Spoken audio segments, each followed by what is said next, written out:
Mgajong wadhi mbele gi miweche manyien. Tok wuok e apisi kaka jatend migao ma ochung'ne pur e piny owacho mar kaonti ma Homabay kata e piny owacho mar gavana machon ma Homabay Aguko Juma koro donje chenro mar pur gi pith e yo ohala ma owacho ni oseloko ngimane. Jafwambo marwa e kaonti ma Homabay Beach notimo limbe pare kendo losonwa report e wi kit pur mopogore ma sani otimo kendo machiwo jip na jopiny mamoko mondo mi odonji e pur ma kamano.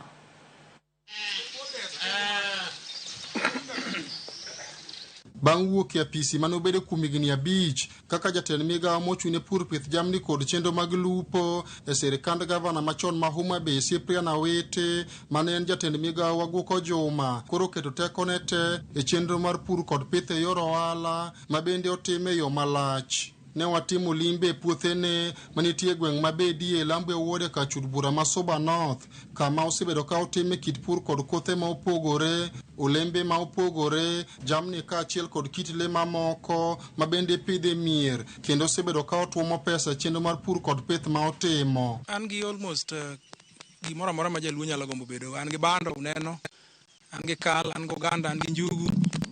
Kia e mano to an gi dhok, an gi diek, an gi rombe, an gi gwen, an gi awendo, an gi mbata.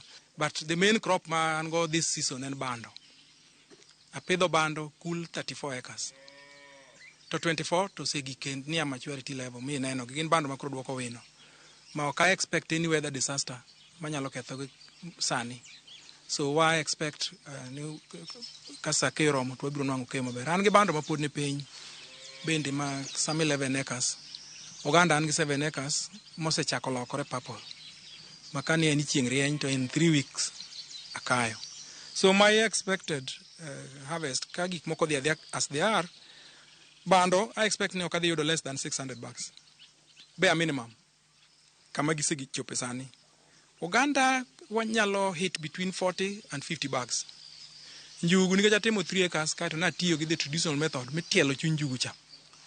Karacha we will net some $10 mag njugu. Ma en achiel kuom puothene madongo ma otime kit pith mar olembe ma opogore kendo machunga en achiel kuom olembe ma opidhe okang' mamalo kendo ni kod nyak maduong' e kind olembe mamoko. To gimoro nitie ka ma wik manyokalo ni chiemo ne wan ka gosiepna moro jiranda iluongo ni Kaleboto.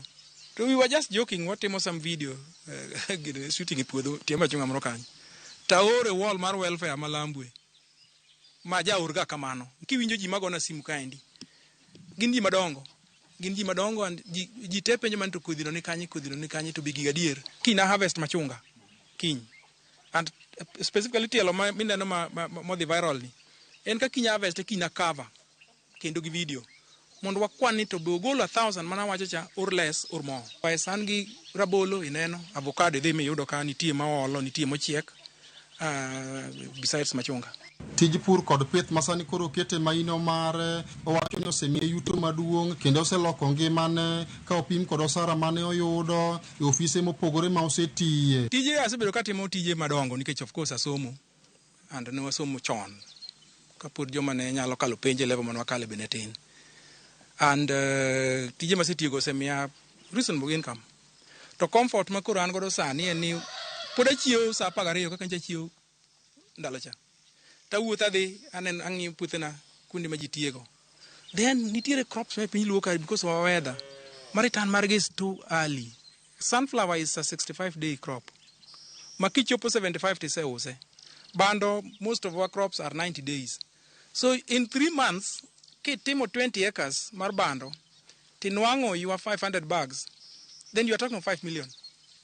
Karachi. So 5 million kati cham msara cannot translate to 3 months salary. So onge odichieng' ma chieng' tuch mapodhi mok pesa odonje rangayaka. It doesn't matter how much.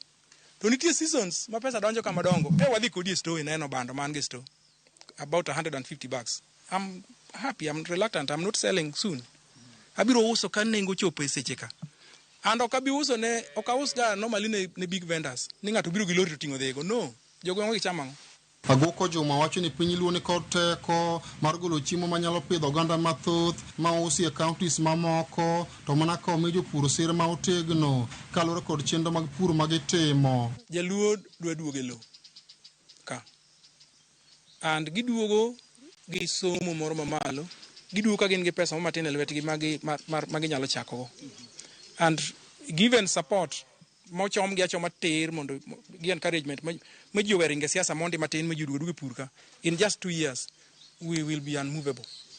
Ke jaluo ka nigi chiemo to ng'eyo kak ma ok inyise gi onge gi kone. Tambe mane level matemo dhire gweng'wa ka. Apa ne neno style ma ji purogo. I was taking time incha we gi ji ne jomoko ba miyo kodhi mang'iewo hybrid mamara mang'iewo.